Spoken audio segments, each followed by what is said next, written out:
पुढची बातमी पाहूया। हमास इस्रायलमध्ये युद्ध थांबून 3 महिने झाले आहेत आणि गाझाच्या पुनर्विकासासाठी अमेरिकन अध्यक्ष डोनाल्ड ट्रम्प यांनी गाझा बोर्ड ऑफ पीसची घोषणा केली आहे। यात त्यांनी जगातील 60 देशांना सहभागी होण्याचं आवाहन केलंय। यात भारताचाही समावेश आहे, तर खुद्द इस्रायल मात्र या बोर्डावर नाराज असल्याचं कळतंय। अगदी अमेरिकेचे खास मित्रही या बोर्डात सहभागी होण्यास फारसे उत्सुक नाहीत। त्यामुळे ट्रम्प यांच्या 20 कलमी आराखड्याचा मुख्य भाग असलेल्या या योजनेचं काय होतंय? ही योजना यशस्वी होणार का, असे प्रश्न उपस्थित झालेत। पाहूया एक ग्लोबल रिपोर्ट।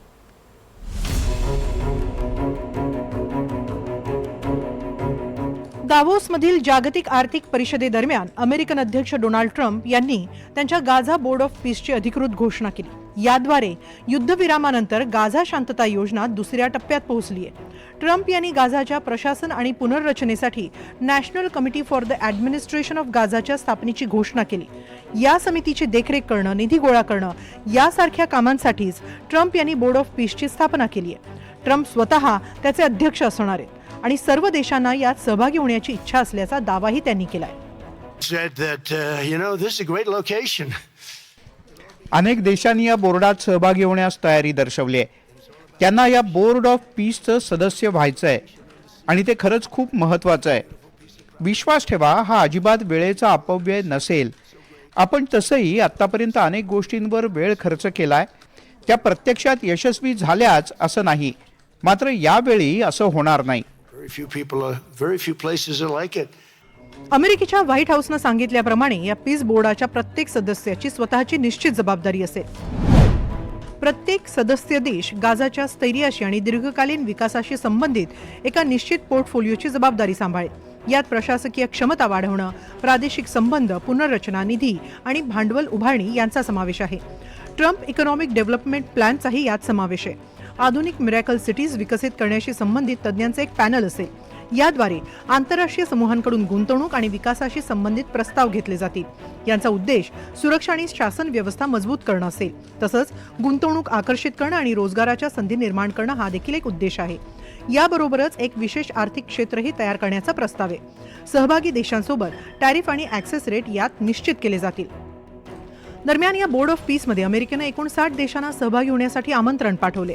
अमेरिका या बोर्डाचा अध्यक्ष देश असेल, तर इतर सदस्य देशांमध्ये कतार, तुर्की, Egypt, Jordan, Indonesia, Pakistan, Saudi Arabia आणि संयुक्त अरब अमिराती या इस्लामिक राष्ट्रांचा समावेश आहे।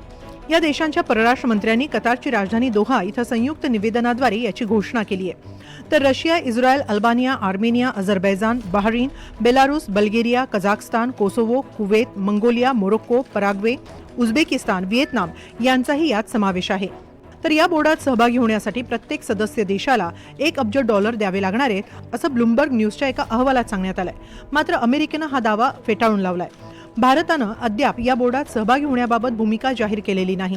या बोर्डात पाकिस्तानलाही आमंत्रण देण्यात आलंय आणि ते पाकिस्ताननं स्वीकारलं देखील आहे। सध्या दोन्ही देशांमधील तणाव पाहता आंतरराष्ट्रीय स्तरावर दोन्ही देश एकत्र कितपत काम करतील अशी शंकाच आहे। काही काळात भारत आणि अमेरिका यांच्या संबंधात सुद्धा प्रचंड तणाव आलाय। खास करून अमेरिका लावत असलेले टॅरिफ किंवा भारताने रशियाकडनं तेल आयात बंद करावी यासाठी आणत असलेला दबाव, यामुळे अमेरिका भारत संबंध ताणले गेलेत आणि भारताने ना हे निमंत्रण स्वीकारलंय ना हे निमंत्रण नाकारलंय। त्याच्यामुळे भारताची सध्याची भूमिका ही अत्यंत तटस्थपणाची राहिली आहे। दुसरीकडे या बोर्डात सहभागी होण्यास रशियानं सहमती दर्शवल्याचा दावा ट्रम्प यांनी दावोस इथं केला। मात्र रशियाकडून याबाबत स्पष्ट भूमिका मांडण्यात आली नाही। आम्ही या नव्या योजनेसाठी पीस बोर्डासाठी $1 बिलियन देण्यास तयार आहोत। याद्वारे गाझापट्टीतील नागरिकांचा विकास साधता येईल, त्यांचा पुनर्विकास करता येईल। मी आधीच स्पष्ट केलंय की अमेरिकेनं आधीच रशियाच्या मालमत्ता गोठवल्या आहेत।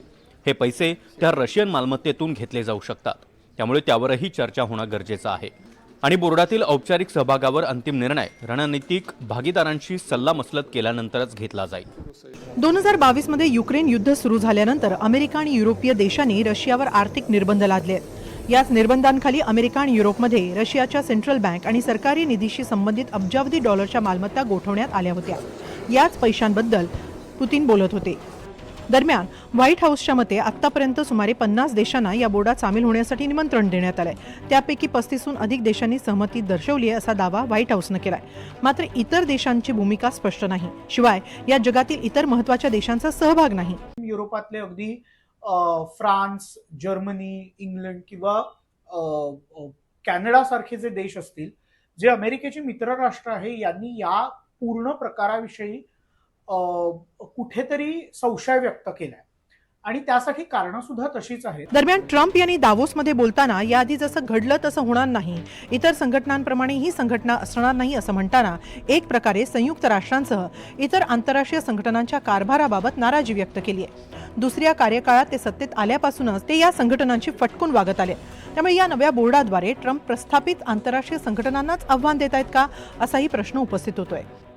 पंतप्रधान मार्क कार्नी यांचं जर भाषण ऐकलं तर त्यांनी असं म्हटलं की रूल बेस्ड वर्ल्ड ऑर्डर जी होती, म्हणजे काही नियमांवर असलेली जागतिक व्यवस्था जी होती, ही गेल्या एका वर्षात म्हणजेच ट्रम्प सत्तेत आल्यापासून कोलमडून गेली आहे.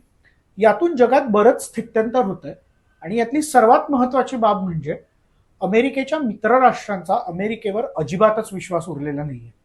म्हणजे अमेरिकेच्या मित्रराष्ट्रांनी अगदी व्हेनेझुएलाचा मुद्दा जरी मुद्द्याकडे डोळेझाक केलेली असली तरीही ग्रीनलंडच्या मुद्द्यावर त्यांना डोळेझाक करता येत नाही. दुसरीकडे अमेरिकेचा जिगरी दोस्त आणि गाझामध्ये संहार घडवलेल्या इस्रायललाही या बोर्डावर काही आक्षेप आहेत. त्यांनीही या बोर्डाच्या स्थापनेबाबत नाराजी व्यक्त केली आहे. अर्थात ही नाराजी नेमकी कोणती हे जरी इस्रायलनं स्पष्ट केलेलं नसलं तरी इस्रायलची मुख्य समस्या म्हणजे तुर्कीचा समावेश. कारण तुर्की हा हमासचा समर्थक मानला जातो. त्यांचे इस्रायलसह संबंध तणावपूर्ण आहेत. तुर्कीचे अध्यक्ष रजब तय्यब एर्दोगन यांनी इस्रायलच्या गाझा कारवाईवर तीव्र टीका केली आहे. अशा देशांना गाझाच्या प्रशासनात समाविष्ट करू नये अशी इस्रायलची मागणी आहे. गाझाला कार्यकारी मंडळाची गरज नाही असंही इस्रायलचं मत आहे. हमासला संपूर्णपणे संपवणं आणि पॅलेस्टिनींनी स्वतःहून स्थलांतरित व्हावं यावर इस्रायलचा भर आहे. एकूणच या बोर्ड ऑफ पीस बाबत अनेक देशांनी अनेक आक्षेप नोंदवले आहेत. हा बोर्ड संयुक्त राष्ट्र सुरक्षा परिषदेच्या भूमिकेला समांतर आणि आव्हानात्मक ठरू शकतो. त्यामुळे आंतरराष्ट्रीय नियमांचं उल्लंघन होत असल्याचा आरोप होतोय. ट्रम्प यांच्या सुमारे 2 दशलक्ष पॅलेस्टिनींना शेजारील देशांमध्ये स्थलांतरित करण्याच्या प्रस्तावावर जोरदार टीका होतीये. गाझाच्या पुनर्निर्माणाच्या नावाखाली अमेरिका इस्रायलचा गाझा पट्टीवर ताबा असण्यावर आक्षेप आहे. ट्रम्प यांनी या प्रस्तावात सामील न होणाऱ्यांवर टॅरिफ लादण्याची धमकी दिल्यानं देश नाराज आहेत. हा बोर्ड गाझापुरता मर्यादित राहण्याबाबतही शंका आहेत.